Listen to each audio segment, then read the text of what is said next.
Dieter McBusiness, joined by StatPat Stateless Patriot. It is all kinds of negative up in this piece today. We are grounding people from their thoughts of delusions about what might happen this fall, because as I have made known to you, I don't know if you agree, StatPat, it is better to be a pessimist. That way you are never disappointed. Yeah, that tends to be, more accurate than not. Setting yourself up to like subverting your expectations is kind of like the better way to go about things, like in day-to-day life. That way, like your anticipation is quelled. Like if something bad happens, you're like, oh well, I mean that's just what to make of that. Nothing's ever going to go according to plan. You're not exactly going to get what you're seeking, for lack of a better phrasing. So that could be more true with the current political outlook. Unless something drastic changes in the next 5 months. Yeah, I don't. I think that we'll be interested to see. We're going to watch some reaction to it in a few minutes, but at the end of the day, this is a porn star case. I just don't think middle America and normie America is really going to care. Yeah. I mean, I just don't think it's going to sway the voters that matter in Pennsylvania, Michigan, Wisconsin, Georgia, and Arizona and Right. Nevada. No I kidding. just don't think they're going to care. They're going to be influenced by the media that they consume, and the combination of Biden being too old and Trump being better for their wallets, even though that's not necessarily the case. Their They're perspective. going Yeah. to buy into it. They're going to buy into it, man. And it's going to be Trump all over again. And Right. just brace yourselves, America. Brace yourselves, the world. We cause chronic anxiety to the rest of the world every 4 years with this shit. Literally. Every 4 years we go through this, Yeah. and it's just a nightmare. And we'll talk about the new Mexican president. I was thrilled to Oh see yeah. a lefty win down there. They have an interesting system. It's a 6-year term, but you can't run for re-election. So that's Interesting. kind of interesting. That would put a lot more emphasis on the vice presidential pick if we were to do it that way. Right. Yeah. Yeah. That is an interesting way of doing it for sure. I'm happy, like, because when AMLO was elected, I was stoked about that because it was basically like the Bernie Sanders of Mexico at the time of his election, and by all accounts, like he had a pretty successful and uh, I guess fruitful term in office, and did a lot of good Yeah, a things lot of there. people were saying this was the continuation of his term, is the kind of the pedestrian analysis. Yeah, basically. And apparently, yeah, she won like every single state in Mexico by like a landslide, and that's unheard of. In most, if in most countries, honestly, at least most liberal democracies or Western democracies, or adjacent to Western democracies. Yeah.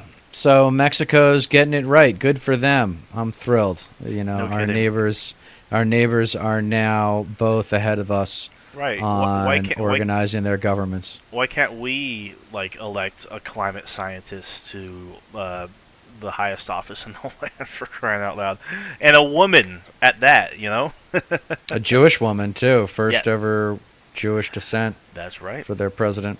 Yeah. Yeah, the America is like 5 countries. It's more like better to think of it as like 5 countries. For real. There's the news, New Jersey, New York, New England, and then there's the Southeast. Then there's Florida all by itself. Then there's Texas kind of all by itself. Right. It's like the Midwest, the Rust Belt, and then the Dakota, the Badlands, like Montana, like all those random states no one ever cares, no one ever goes to unless they're on vacation and they have some money to spend. Yeah. You No know, kidding. going fishing in Idaho and stuff like that, which is great if you can afford it. No, yeah, yeah, and not to mention like it.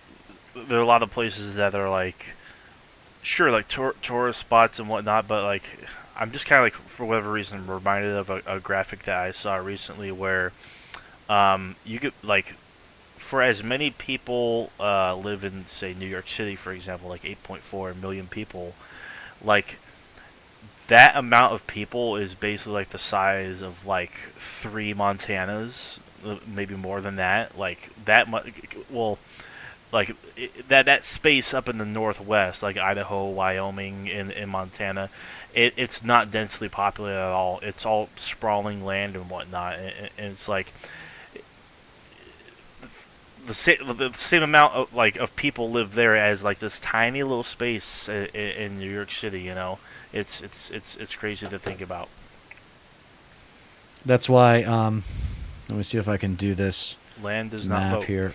Red, blue. Yeah, that's why when you see, let me bring this into this.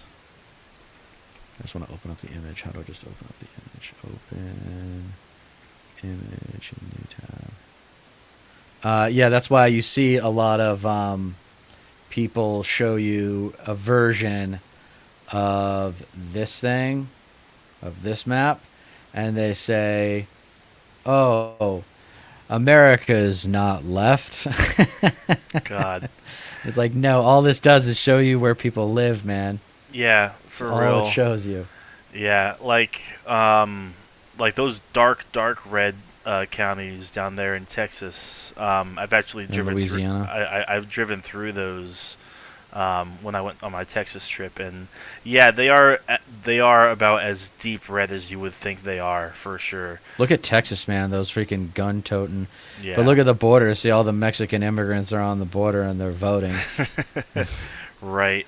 Yeah. No. And then if you like, there's another map very similar to this one, that except all the blue spots, like they become these circles, and basically it just shows you the population centers of America. Right. Basically all these red spots, they all shrink into these little tiny dots, and all the blue spots that you see are these big circles, because those are the population hubs, because that's where the people are. That's where everybody is, and like the more people like you're around, the more liberal your inclinations are going to be when it comes to voting and whatnot. Yeah. Well, if only people were so thoughtful, right? Yeah. Yeah, no kidding. So, Israel, Gaza. The latest news is there is a proposal for a ceasefire that Hamas likes. Biden is maybe turning it into an exit ramp and going to say that we like it and say that let's do this, Israel, let's do this, Israel. And then when they say, no, we're not going to do it, you say, okay, no more weapons. No more weapons for you. Yeah, the least we can do at this stage is play some fucking hardball, for real. Yeah, I'm down for it. Like, it was, from what I understand, it was a peace deal that was, I guess, greenlit by Hamas. You know, like, we can go along with this. We agree with this. It was like back in February, and then Israel was like no, and just continued their bloody genocidal campaign.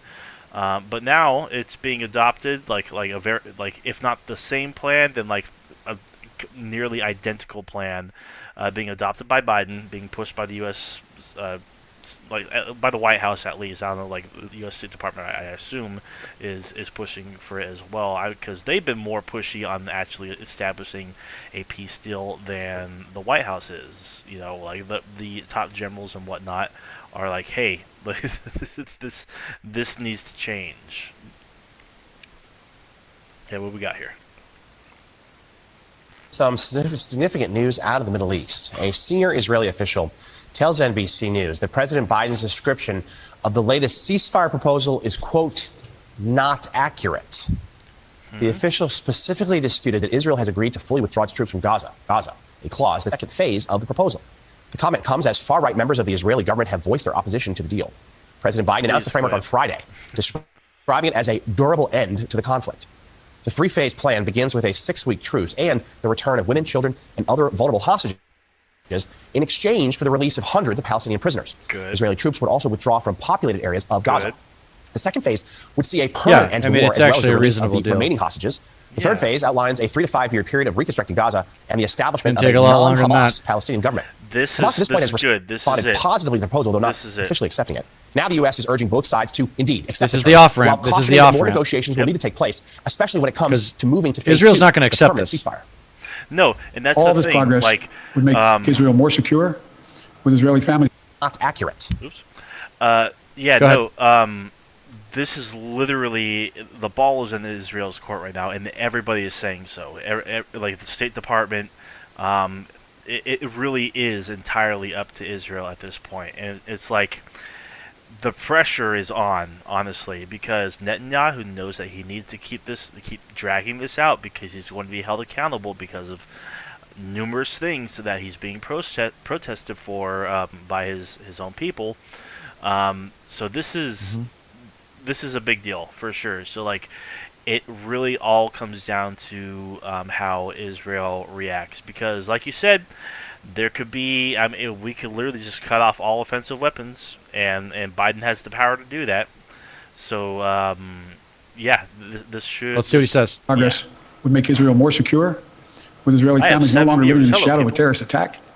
And all this would create the conditions for a different future, a better future for the Palestinian people. One of self-determination, dignity, security, and freedom.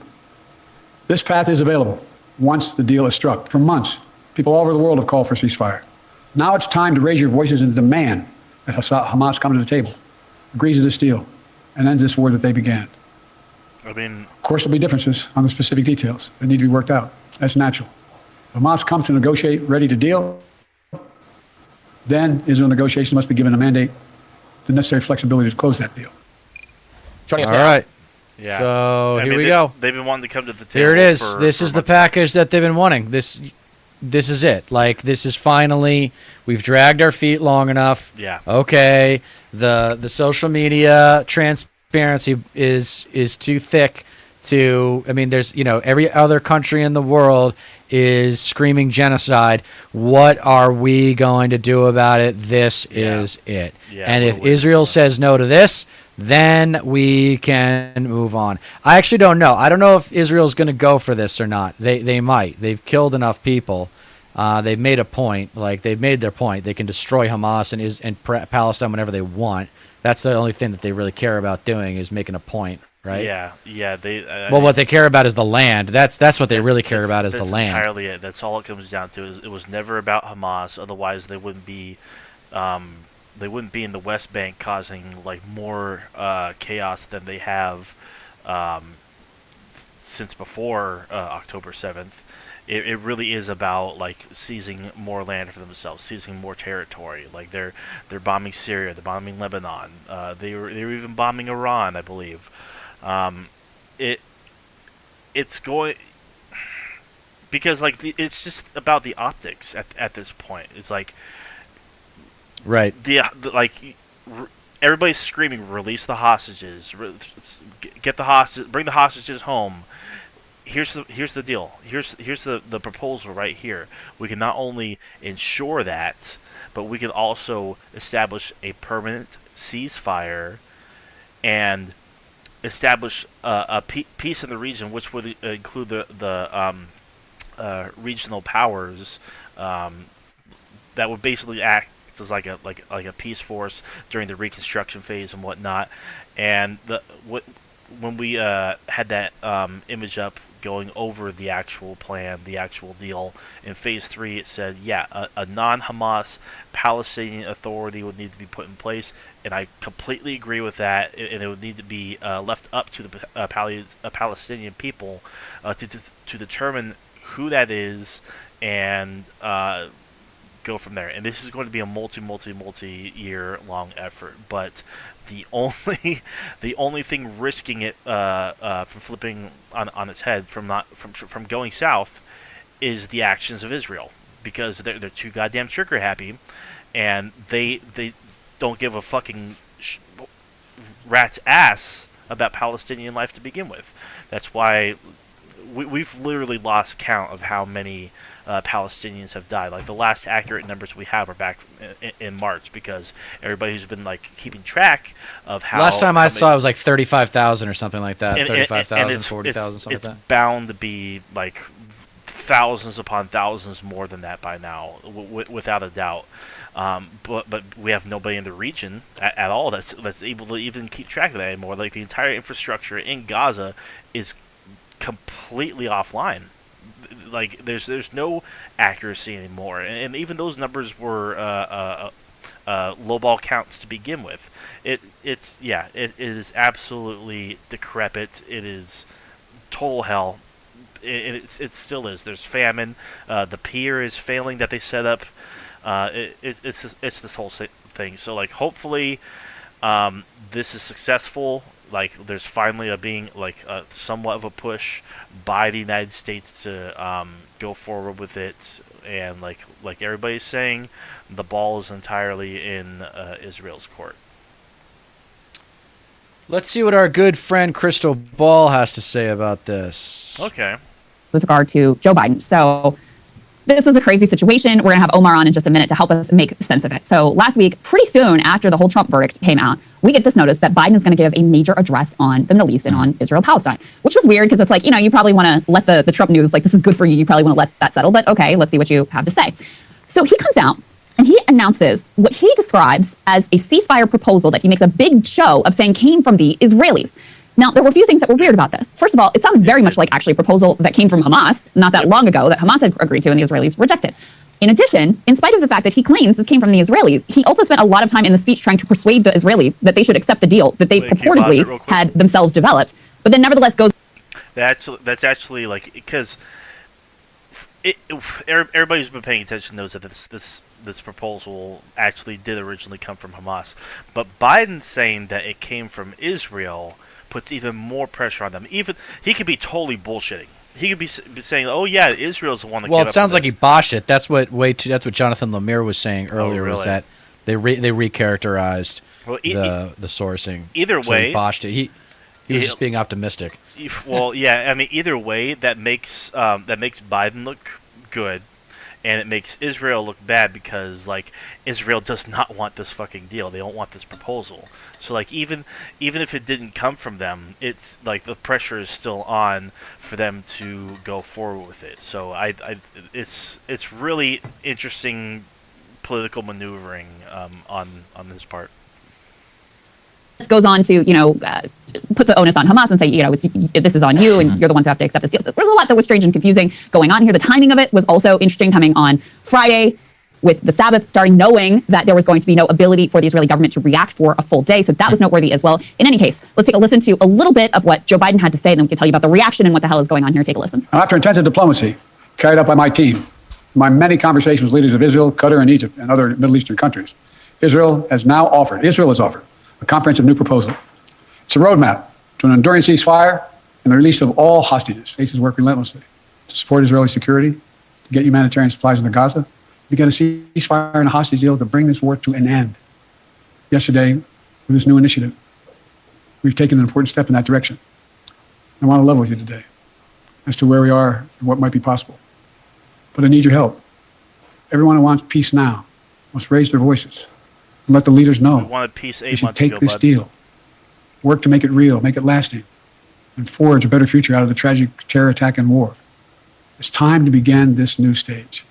For the hostages to come home, for Israel to be secure, for the suffering to stop.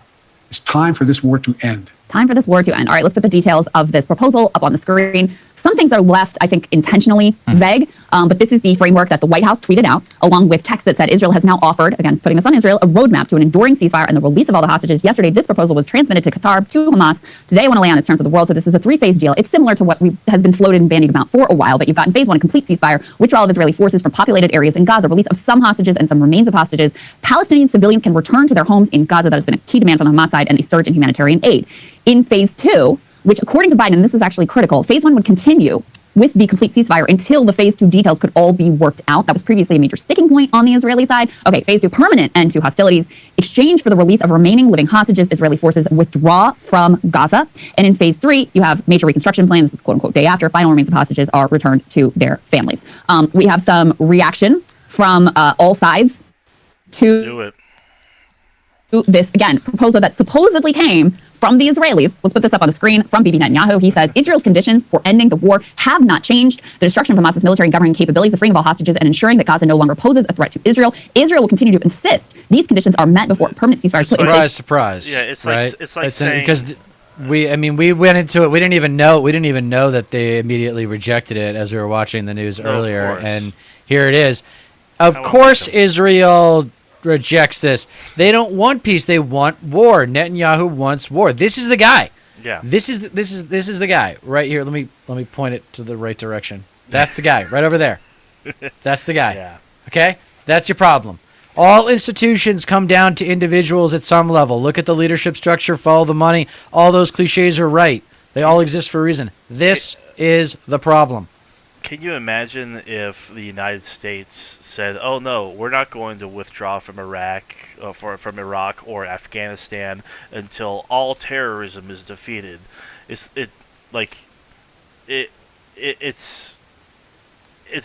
impossible. You're never going how do you determine that? Like how does Netanyahu determine when Hamas is destroyed? How would they even know that? It's just like it's a self-fulfilling prophecy. It's a never-ending game. You know, like it's just an excuse for more bloodshed, more flattening of the Gaza Strip, more needless suffering and death. This all comes down to. The ultimate weakness of violence is that it is a descending spiral, begetting the very thing it seeks to destroy. Instead of diminishing evil, it multiplies it. Through violence, you may murder the liar, but cannot murder the lie, nor establish the truth. Martin Luther King. That's a great quote. I do want to say real quick, 6 viewers, thank you guys for joining. Make sure you guys like and make yourself known. Say hi and subscribe if you haven't. Yeah, I'm going in and out of viewers. Some people are staying, some people are leaving, but it's all good. Do you want to continue with this? You want to move on? Yeah, let's see. We'll pick up on their commentary, I guess. What they have to. Let me hear what they have to say. The notion that Israel will agree to a permanent ceasefire before these conditions are fulfilled is a non-starter. Yeah. A non-starter. Now, he doesn't definitively say no to this proposal, but the language seems to suggest. There was another statement from the Israelis. Let's put this up on the screen. This is a statement from the Prime Minister's office, again from Bibi. The government of Israel is united in its desire to return the hostages as soon as possible, is working to achieve this goal. The Prime Minister authorized the negotiating team to present a proposal to that end, which would also enable Israel to continue the war until all its objectives are achieved, including the destruction of Hamas' military and governing capabilities. The actual proposal put forward by Israel, including the conditional transition from one phase to the next, allows Israel to uphold those principles. So that one is a little more ambiguous in terms of the orientation. Of course, the far-right ministers, Ben-Gvir and Smotrich, immediately freaked out. We can put this up on the screen. They told Netanyahu that if this proposal is implemented, they will leave the coalition. They will topple the government if he goes through with this. And, Sagar, I'm interested to get your reaction. Meanwhile, and we'll get to this in a minute, Hamas actually responded positively, said they're interested in engaging with this. So I'm not really sure what's going on here. I think the vagueness of what Biden put forward is a key piece here. The critical sticking point between the Israelis and Hamas has always been Hamas wants a complete end to the war, and the Israelis don't, at least not at this point. I mean, we just had an Israeli minister come out and say this is going to go on till the end of the year. Like, we're nowhere close to being finished here. You've had Bibi saying consistently, like, we're nowhere close to done, and no indication that he's ready to wrap this war up whatsoever. So there are a lot of things pointing in conflicting directions. I think what happened is that the Israelis did put forward something that was colorably close to this, at least under duress from Biden and within the war cabinet from Yoav Gallant and Benny Gantz. Biden sort of seized on that in what would be a clever maneuver to put pressure on the Israelis if it was combined with any willingness to withhold weapons and actually use any sort of leverage to accomplish this goal. Yeah. But since that is not being put on the table whatsoever, it's probably just another opportunity for Biden humiliation. Absolutely. I think you're correct. My general read is, like you said, there was some sort of handshake agreement or understanding which the Israeli government had kind of agreed to in principle. Yeah. Biden's like, look, we're going to roll with this. We're just going to, it's a clever move, that people have done in the past, akin to during the Cuban Missile Crisis. Khrushchev says there's 2 notes. We only respond to the first one. And we just decided the second one never mattered. Except, very critically in this case, is that all political incentives in that country are against Bibi actually agreeing to this under pressure. And there was no commensurate actual threat, like in that situation, of ever doing anything. I genuinely genuinely don't know really what to make of this, because all the reporting currently indicates that the Israeli government did agree, at least some of this, in principle, but they don't have any. Yeah, Okay, let's separate a couple of things. There's the actual ceasefire deal, and there's also a lot of what Biden said. As I understand it, this is the very first time that he's ever said that the war has to end and not a temporary ceasefire. Number one. Number two, and let's not forget about this too. He is saying, at least this is his opinion, and presumably that of U.S. intelligence, Hamas has been degraded to the point where there will no longer be an October 7th, aka the actual, actual war outlay from the beginning. The goal of the war has been achieved. And third, what he's really committing to is not quote unquote the total destruction of Hamas. He is effectively admitting that U.S. policy right now is that, yeah, Hamas terrorists have been degraded, but working with these people in some political fashion for the future day after Gaza is basically non-negotiable. Now, all of that I agree with, actually, but, do the Israelis accept that condition? Will the American political right accept that condition? Obviously, no. So that's really where a lot of the problem comes right now. Right. A lot of the problem. I'd say the entire problem. Yeah, no kidding. I'd say the entire problem, man. Yeah, what he was saying about Israel, like, they're not going to, like, of course, out in public, they're going to say, "Oh, we reject this. We reject this proposal," and blah blah blah. We're not going to stop until we defeat Hamas. But more secretly, not exactly secretly, but like their actual position is like, yeah, we kind of want an off ramp. Yeah, we actually do endorse this deal because. For whatever reasons, because like behind the scenes, efforts have been made to establish some sort of lasting peace post this conflict, and we kind of saw inklings of that, like in public, when multiple countries, some you wouldn't even expect, came to the defense of Israel when Iran sent all those drones over. So that means that multiple countries, like multiple powers in the region, are working in tandem to like actually finally solve the long-standing issue between Palestine and Israel. So that to say that like to think that like Israel is not like on top of that and like coordinating with that and like involved is. I mean, it's happening, but obviously we can't know about it. We don't exactly know the finer details, obviously, but like Netanyahu especially knows that he has to keep this persona going of the strongman leader. Like, we need to wipe out Hamas once and for all, and like he's surrounded by ultra nationalist yes men, and is going to keep up that facade for as long as he wants, even though like I'm. He knows his time is limited, and he knows that like the tide is turning, and like the world is against him and what he's done to Gaza. It seems to me like we dissect this thing in mainstream media, and even Sagar tries to be super analytical about it, but it's not complicated. Yeah, it's not. This Israel culture, this Israeli culture raises its youth to think that Palestine is the enemy. And I don't know what goes on in Palestine, but I'm sure there's a lot of the inverse going on there too. So this is hundreds of years or whatever, I don't know if it's as much about religion as it is about land. And they have always wanted to annihilate that part of their borders, and they want it all to themselves, and they don't care if they displace them. They're less than human to them. Yeah, the Palestinians are less than human to them. Yeah, it's gross. It's just ethno-nationalism, settler colonialism on steroids. It's been going on for 75 years. So like, I mean, I try to be optimistic. Things tend to be going in the right direction finally, and all it took, because because the conflict in general, it took. I mean, it sucks that it took an atrocity like October the 7th to finally wake the world up and like show them what Israel has been doing to the Palestinians for decades and decades, and not to mention wake the world up to resolving like this long-standing issue in the region to begin with, because it doesn't just affect Palestinians and Israelis. It affects the neighboring countries as well. The Egyptians are not happy like whatsoever. Right. And not to mention like Saudi Arabia's always been rather adversarial. No one in the region is happy. I mean, for crying out loud, since Israel's inception, they haven't been fucking happy. So like I said, if it took this whole ordeal to finally bring everybody to the table and establish a long-lasting peace, which hopefully is right, like it is like in the works, like officially, regarding including like with the UN as well, then I wouldn't say it's worth it, but like it needed to happen eventually. Like it just sucks that it took so much bloodshed for us to at least get to this point where such a thing is even being proposed or talked about right now. Yeah, it took a while. Especially it took a while. Especially with the biggest powers, like in the region and the U.S. And the UK.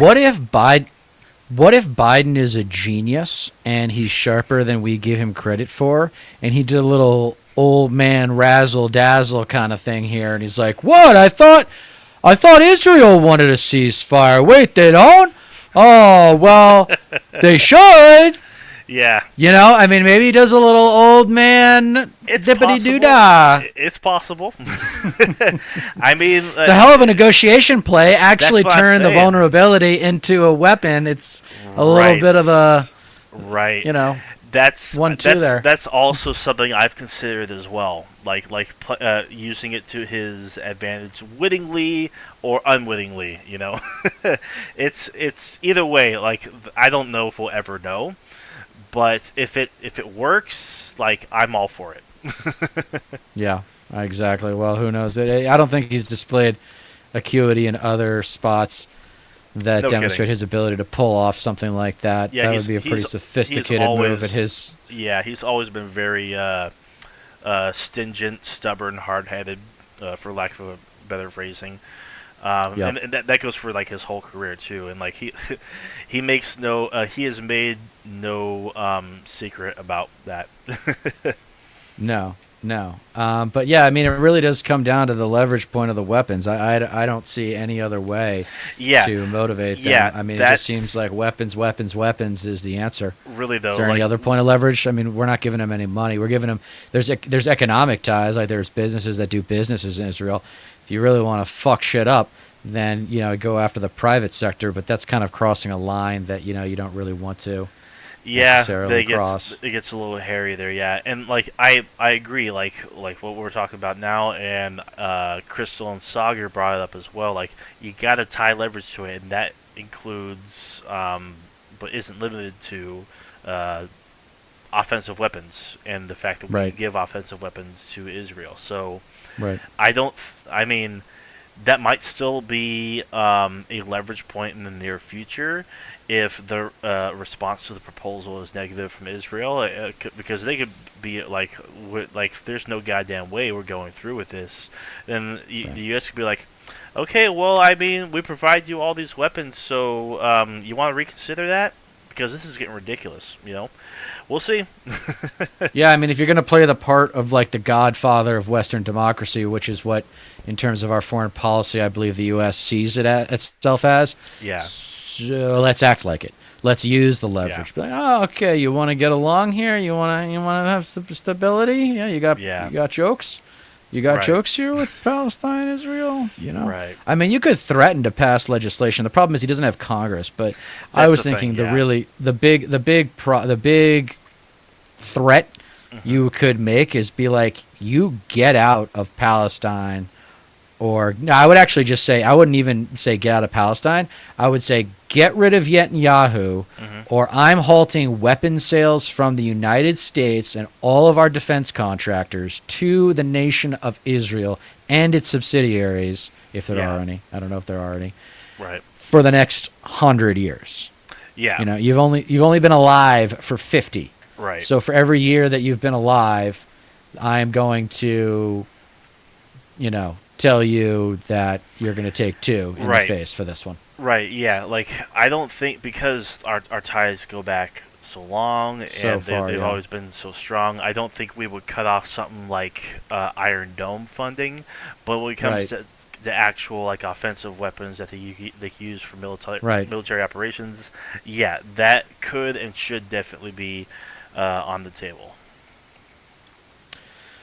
All right, let's see. Do you want to see Michael Cohen's reaction to Trump's guilty verdict on all 34 felony counts, or Sure. do you want to talk about something else? I mean, Let's I was go kind for of. it. This guy has been an interesting cat. I think he's fabulously interesting. I remember him. I mean, didn't you find it hilarious where he was walking around New York City and like acting like he's all connected and stuff and all mobbed up? He knew the 24-hour news cameras were on him. So here, this is Michael Right. Cohen reacting. Just milking it. Word is relieved. This has been 6 years in the making. Remember, the very first time that I met with the district attorney's office, we talked about it when I was on your show after putting out Disloyal. The very first time I ever met with the district attorney's office was while I was an inmate in Otisville. They came up to see me on 3 separate occasions. So this is a 6-year process within which for accountability to finally be had. Were you surprised by the verdict? No, I was not. I've been on so many of the shows on here on MSNBC, and I've told you all along that Thick the New York facts speak accent. for themselves. The documents speak for themselves. I've listened to so many pundits come on the various shows, including some of the hosts talking about X, Y, and Z. They couldn't be further from the truth. And I would have conversation with my lawyer, Danya, on a regular basis, and I would say, I don't understand it. I just don't understand. How come they don't see the same things that we're seeing? I understand that, it makes great headlines and so on, but the facts are the facts. And at the end of the day, the facts are what prevailed here. You mentioned the time frame and what it's been for you. Before tonight, there was this criminal scheme that had been described by prosecutors, right? This illegal conspiracy to influence the election, payments to benefit the campaign, laundered through the Trump organization, booked falsely as funds for something else. It's been described by multiple prosecutors. But before tonight, there was exactly one person who had gotten in trouble for this scheme. Only one. Only one. It was you. You were not the beneficiary of the scheme, but you were the only person who had been in trouble for it. I mean, the National Enquirer got immunity, but you ended up in prison. As did Alan Weisselberg. Yeah. Trump's Attorney General, Bill Barr, told SDNY to stop the investigation after you were in prison, after you had gotten the sharp end of that stick, and to get Trump's name out of it. It's finally been 8 years down. Oh, sorry. I know you just said about how you feel about the verdict, but that's justice delayed. Is justice delayed justice denied? Clearly not in this case. 34 counts, one after the other, after the other, after the other of guilt. I mean, we'll see You if can it makes a tell this difference. guy's not that. You can tell this guy's not that bright. Like, I think really. going to prison. I think going to prison for Trump might have been the best thing that ever happened to Michael Cohen. I mean, let's be serious, man. This is the best this guy could have done. Yeah. I mean, Because he gets his morality back. He gets his soul back for leaving Trump and like trying to rat him out. I don't really think The bar we is should so talk about low. that sometime. We should talk about that sometime. Like, what constitutes a rat? I don't know if you ever saw that movie, The Departed, but it was basically an exploration into the concept of a rat, someone that Right. forks over his colleagues and fellow mates to save his own skin. Yeah. I don't know. Oh yeah, no, the concept I'm familiar with definitely. But I think he did the right thing. I mean, he was caught up in a situation. He thought of his family. He put them first. He cleared his name. He's Yeah. going to be welcome at the country clubs now. Like, he'll Right. go write a book. Like, he'll be fine. And not to mention, like, why even go to bat for Trump to begin with? Like, he's hemorrhaging money, for one. For two, he doesn't understand a goddamn thing about loyalty. No. He doesn't make people whole. He's in way over his head. Like, Right. there's nothing left. Like, he's sitting on a filthy throne of a dying empire. Like, the only hope he has is becoming president again. And he's like, he is going to stomp and scream and piss and moan like his entire way there until he actually gets there and can pardon himself, pardon everybody around him, and just bend whatever he can. Get ready for it. Get ready for it. Yeah. It's gonna be amazing to watch. It's gonna be amazing to watch. Thank God we live in California. The spectacle, Guilty. yeah. It's accountability. It's exactly what America needs right now. We need for accountability to be had by all those that break the law. You should run for As we president. like to continuously state, no one is above the law. And today's verdict demonstrates that. How do you think Donald Trump is feeling today in the wake of these verdicts? I can only go back to when Judge Pauly sentenced me to 36 months. You don't feel good. Sentencing is terrible. I, of course, took the plea, the 48 hours that was given to me, or they were filing the 80-page indictment that was going to include my wife. It never feels good. I did what I had to do to protect my family. This is very different. Donald didn't let it go in order to protect his family. He took it all the way. And Judge Juan Merchan, who is an absolute gentleman, to see him on that stand is to see poetry. It's to see a masterful judge who was quick with decision-making. He was absolutely judicial perfection. And the jury had tremendous respect for him, as did I, which is what kept me off of all my social media. That and Danya, of course, telling me to stay off of social media. It was really out of respect for Judge Merchan in the process that I did exactly that. And the jury respects Judge Merchan, and I believe a lot of the antics that went on in the courtroom, whether it was by Blanche or by Donald himself with the eye closing, the leaning back, the total disregard for the jury, I don't think he engendered any positive feelings by anyone. Did you feel like him? I mean, some people said he was sleeping. Some people said he was resting his eyes. I don't know. There was a lot of different interpretations about what he was doing. Your interpretation of it in the room was that he was being disrespectful to the jury? Yes, but I was also not concentrating too much on him as I was trying to keep track of Todd Blanche's meandering questioning. That was very different. Go from 2016 to 2018, 2019, 2020, and trying to keep track of the dates and the events when you have that type of a meandering questioner is not an easy process. Did you, and Danya, I'll put this to you as well, in preparing for that cross-examination from Todd Blanche, so nervous. did you prepare emotionally as well as factually? It Yeah. seemed like, from us just watching it, being in the courtroom and from our reporters and looking at the transcript, it seemed like it was a Herculean effort to just stay calm and even keel in what seemed to be designed to provoke you and to confuse you. A lot of our prep certainly focused on the facts, making sure, there's so much prior testimony and interviews and statements. So we wanted to be up to speed on that, refreshed. That's not an advantage when your client has spoken a lot in public. He has. But it was important, and I emphasized this to Michael, and he handled himself remarkably well. But I wanted him to understand that his demeanor mattered and that he needed to maintain the same type of affect and composure on direct as on cross, as on redirect and on recross. And he did that. And I think I saw a connection between him and the jury. They believed him, and I think they were just with him. And so it was, yes, there was a lot of emotion involved. Painful for me as a lawyer to watch the attacks on him. The constant, 85 times he was called a liar in the summation by Todd. Yeah.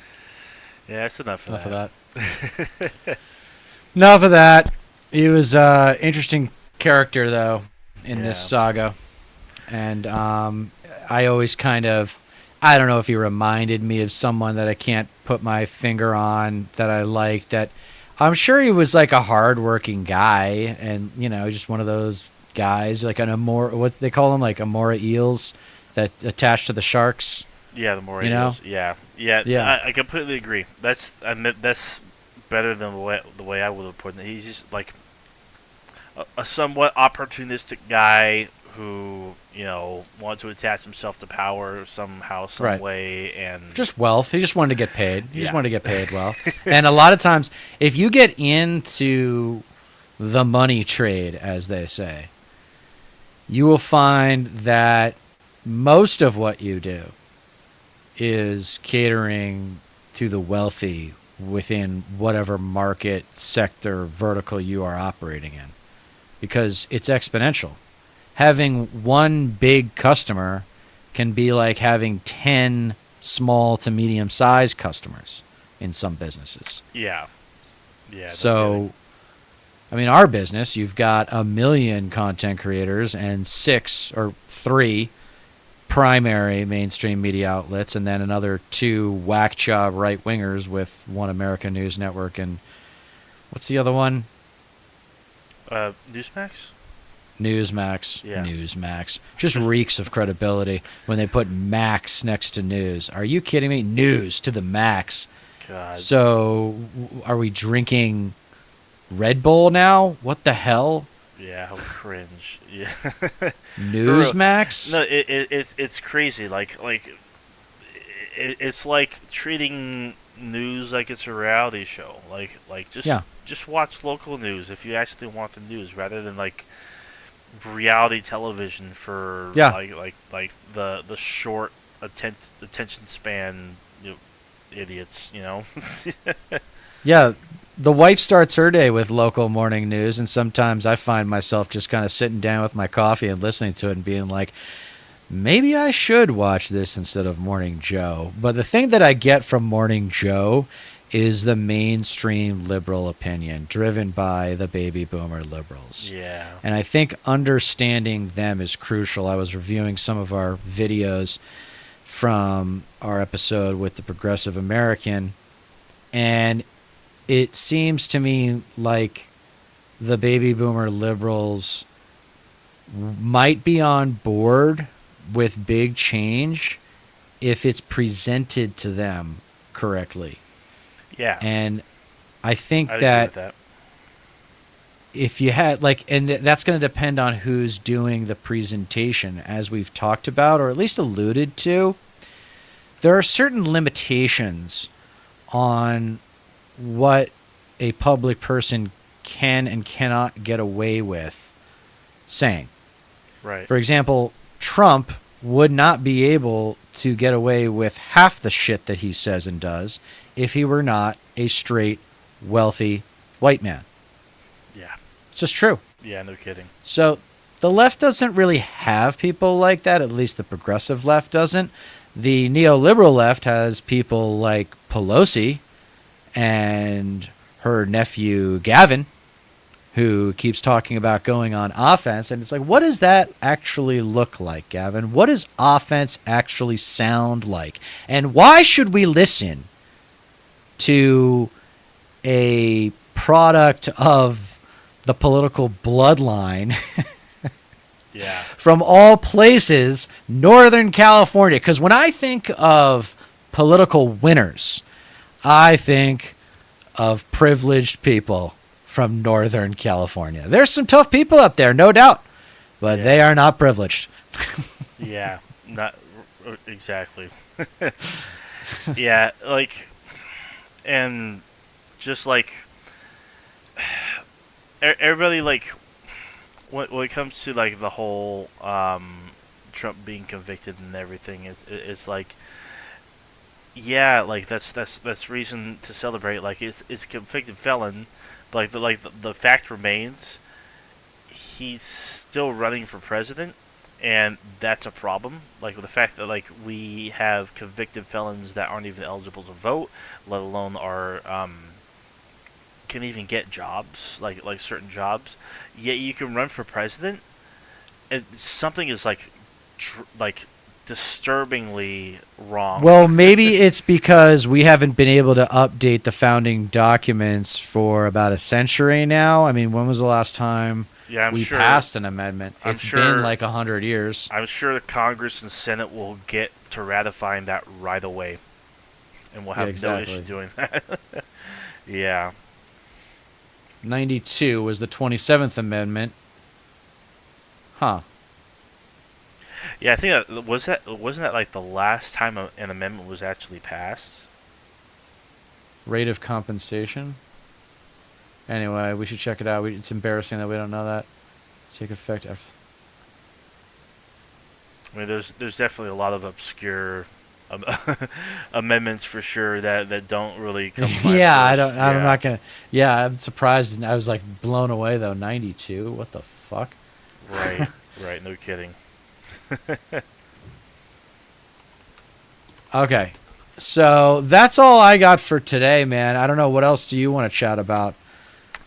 We can make it a short one today if you want, or we can search X and we can talk about, I don't know. I mean, I would love to get to talk more about myself and what I've got going on in my life, but I also want to respect people's privacy, and I don't think it's really I don't think people want to hear that yet anyway, because we're just getting going. Right. So, but well, my good friend Megan brought up, you know who Destiny is, right? Oh yeah, Destiny, sure. Yeah, apparently. Love Destiny. God. Apparently, he's been going off on Twitter lately because, like, he's been on this whole arc over the past few years where he's just gotten more and more conservative, more kowtowing to. Well, he's right, buddies with Ben consequence. Shapiro. I think he makes his bread off of doing spots with Ben Shapiro. That's where he makes his money. He's like the accessible lefty to the right. He acts like they have intellectual legitimacy. He acts like they have intellectual legitimacy, and they don't.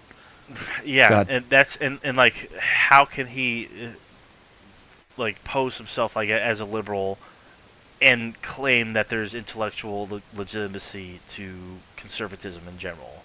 Like I don't know how you can do that, and just it's entirely dishonest in my opinion.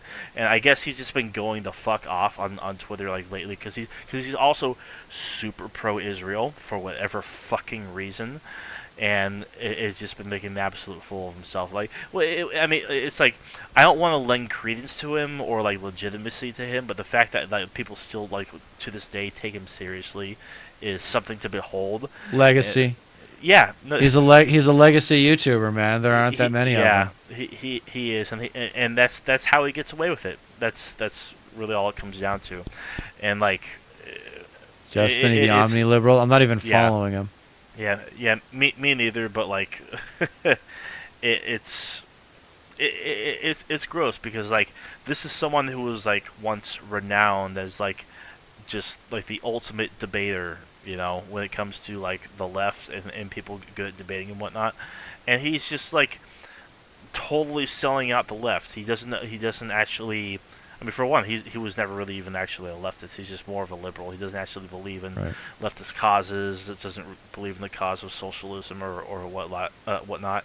And he like just the fact that he lends credence to the worst actors on the right. It's just like like your credibility is out the fucking window. Like, what are you doing? Excuse me. I'm sorry. No, he's a douche. I mean, what are you gonna do? Like.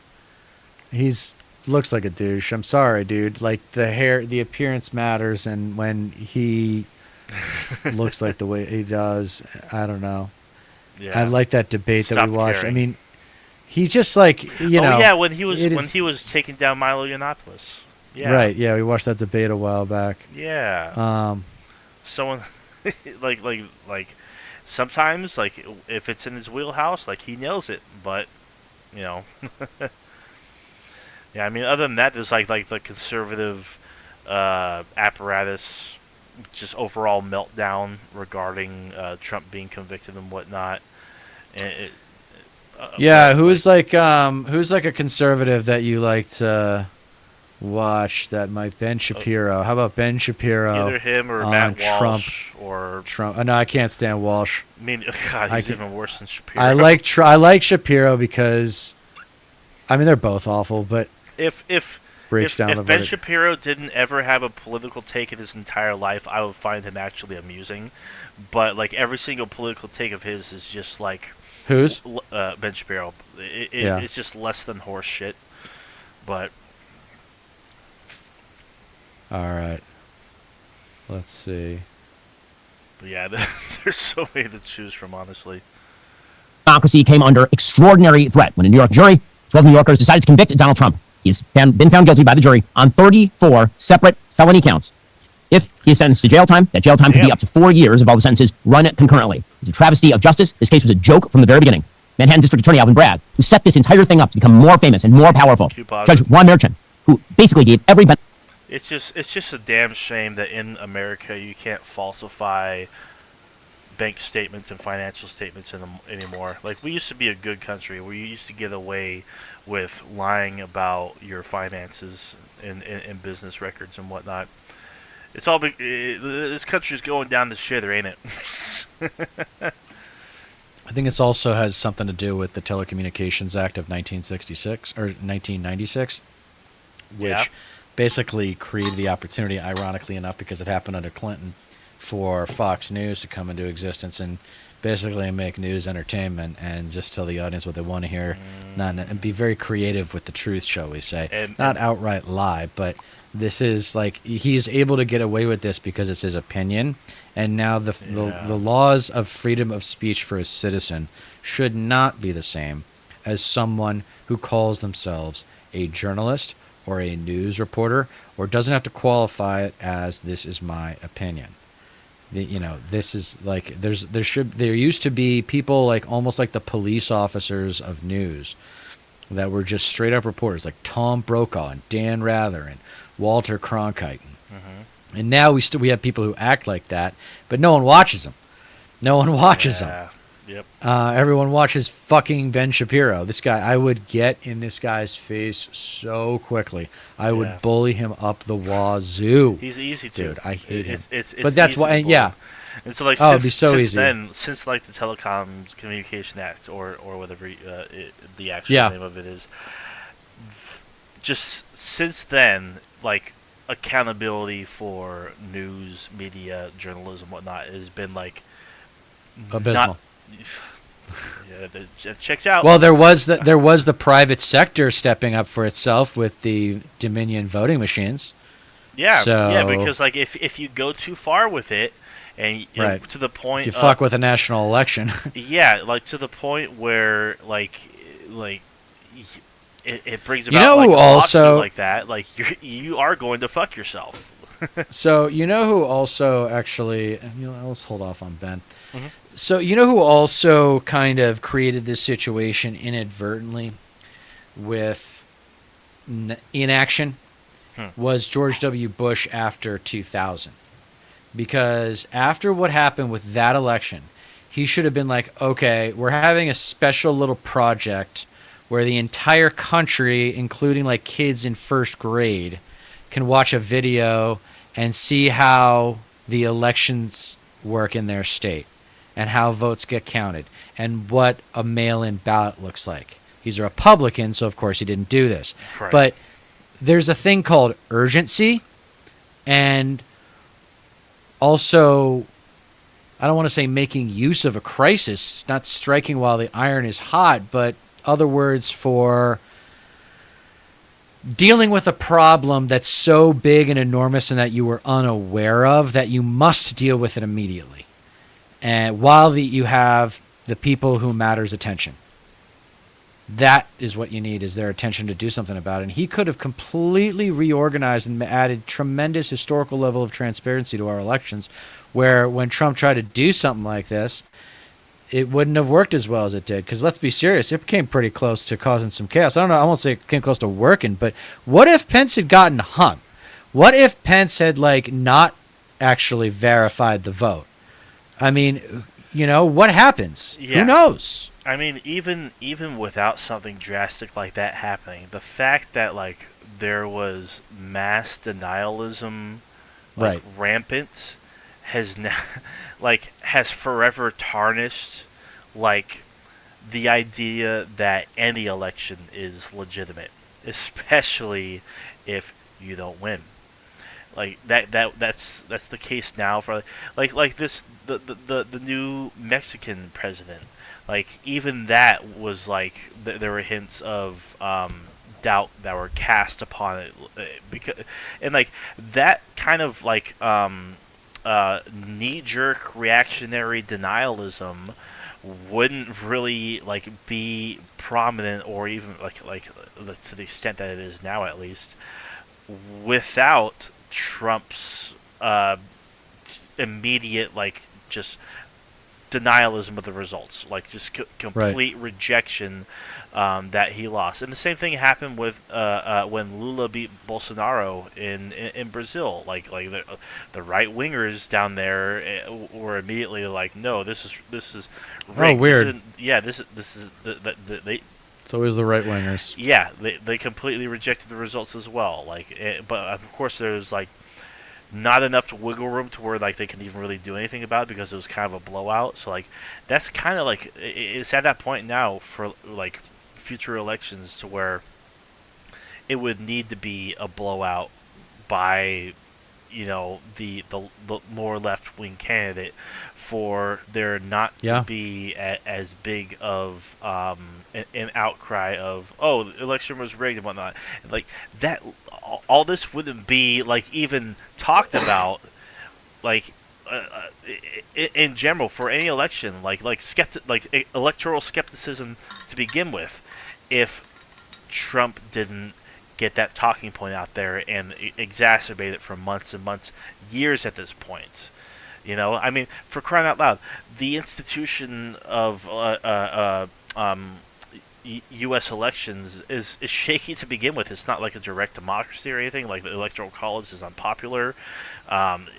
So, like, for him to just fan the flames and just like create this entirely new talking point, like to the point where like you can't even like accept when you lose and be humble about it is dangerous in and of itself. And of course, that's starting to spread to other right-wing circles around the world, as we see. It's ironic that arguably the most violent of all those has been January 6th, right here where it started. Yeah. It's no kidding. I mean, let's be serious. Let's be graphic.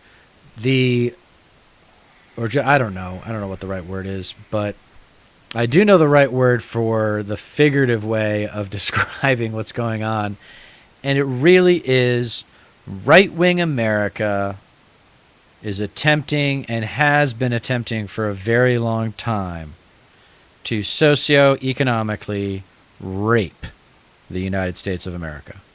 Yeah. And they don't care about principles. They don't really have values except for winning. That's all they care about. That's literally They're it. hyper-competitive people. Yeah. And the worst ones aren't necessarily the losers who are like just lose all the time, although some of them end up becoming lone gunmen. But most of them end up, just, I don't know, being at your fat ass at your local watering hole.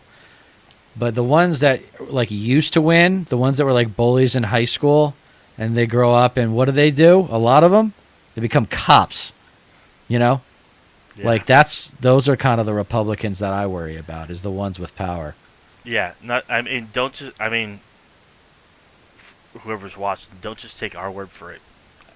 Like, listen to them themselves. Like, Trump was literally just at the, it was a libertarian conference, like for the Libertarian Party, and he was not well received there at all. No. They're ideologues. They're ideologues. Of course, yes, they're true believers, absolutely.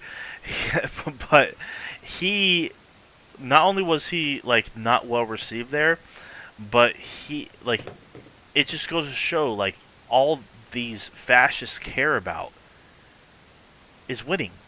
He said it himself. Yeah. He said it to their faces, like as in between heckles and whatnot. Like, do you want to win?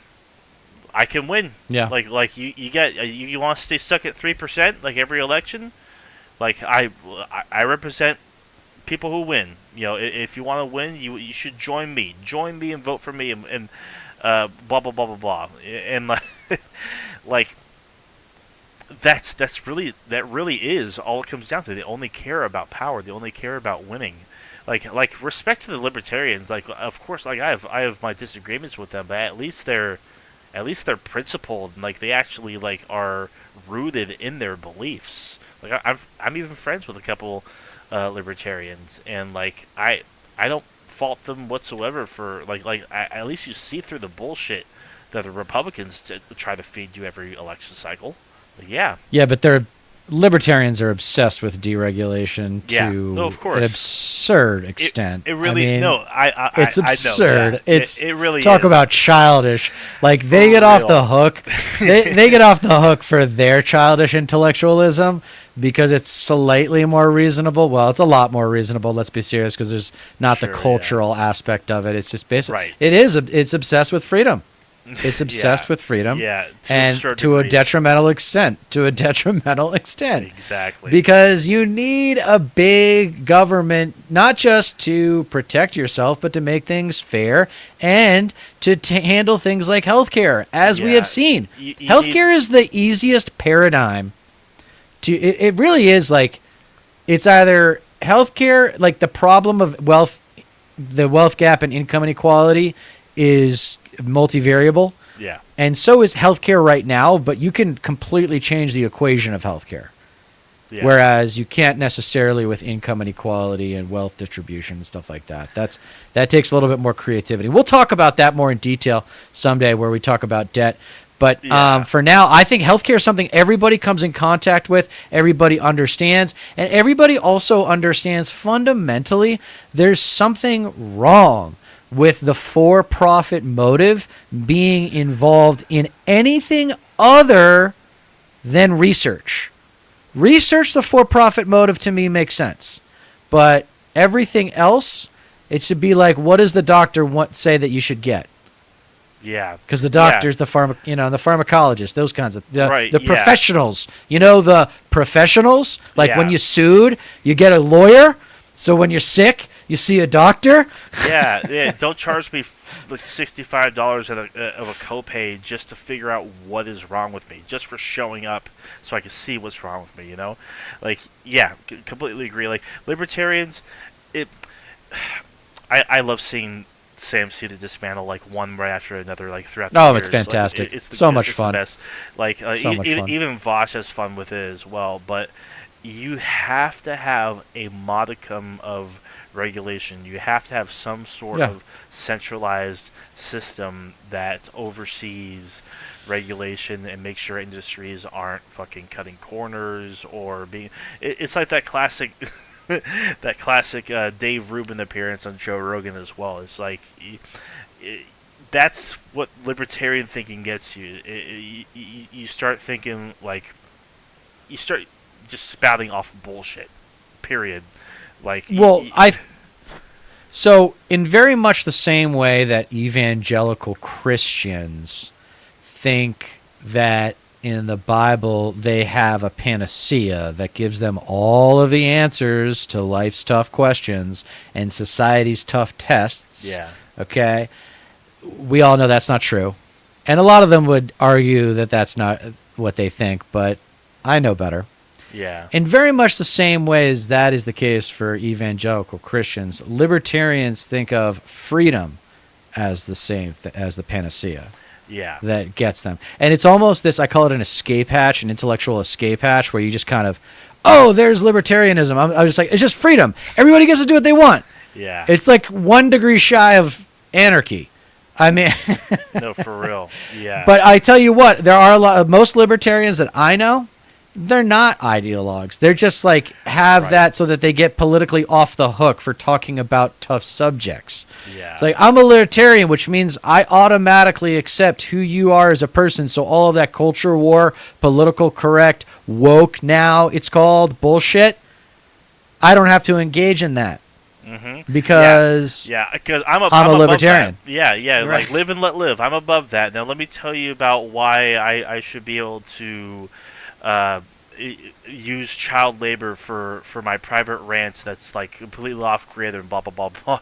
Like why I should be like or whatever the hell. Like of course there's like all sorts of unhinged like fucking possibilities if you're a libertarian. they're funny. They think they got the code, but I mean, yeah. Because I know some smart people that are libertarians, and I know deep down it's just because they don't want to deal with political discussions. Yeah, sure. It's just they just want to simplify. I think they should do whatever they want. I'm from deregulation. I'm from lower taxes. They truly think it's a lot more simplified than it actually is, and it's not. It's like sure, like you're very much like a conservative with your mindset of as long as I get mine, like I should put myself first. I don't have to be considerate of how my freedoms, so-called, affect other people and this and that. It's just like, well, I mean, humans are social animals. Like you're going to have to, socialize regardless. Like you're going to have to interact with the outside fucking world when it comes to trade and the exchanging of goods like currency and when it comes to property rights and, Right. and this and that, whatever. It's like it's not it's like what the non-aggression principle is going to like keep you from like all altercations. Just like no, the world's a lot more complex than that. I see where you're coming from. I wish the world was as simple as you like wish it could be, but it's just not. No. Right. It's the failure to accept reality Yeah. as a whole and just live in your reality, because ultimately you're kind of a selfish asshole. Yeah. Like, I mean, you're Yeah, it's all it comes down to. I mean, you're kind yeah. of just justifying your selfishness is what you're doing. You It- just that- you said it. It's not that more really is- complicated than that, right? It I really just is that want mine, simple. just as long as I get mine. It really is simple. It is just finding. Like, They're more- simple. Maybe they're simple. I don't know. I don't want to. I really don't. They don't want to think about it. They don't want to think about it. Yeah, no, I mean, like, libertarians, yeah, it is, a lot of it is a lot more elaborate ways to justify selfishness, like easily. I mean, with conservatives, like, yeah, there's a million more distractions because you're Team Red, like, go Team Go, but, like, with libertarianism, like, you're actually thinking a lot more about these things, and, like, you see through the distractions, but you also like you still want justifications for your own selfishness and whatnot with it, with no regard to how it affects the population at large, and like that's just yeah, like you said, it's not realistic at all. And also like these people, like at the very least, go to any major city and see how well libertarian philosophy holds up, like in any context. All right, man. We've been at it for 70 minutes. I think we're in good shape. Absolutely. That was a good episode. Agreed. And any parting thoughts before I round it out with the cliche?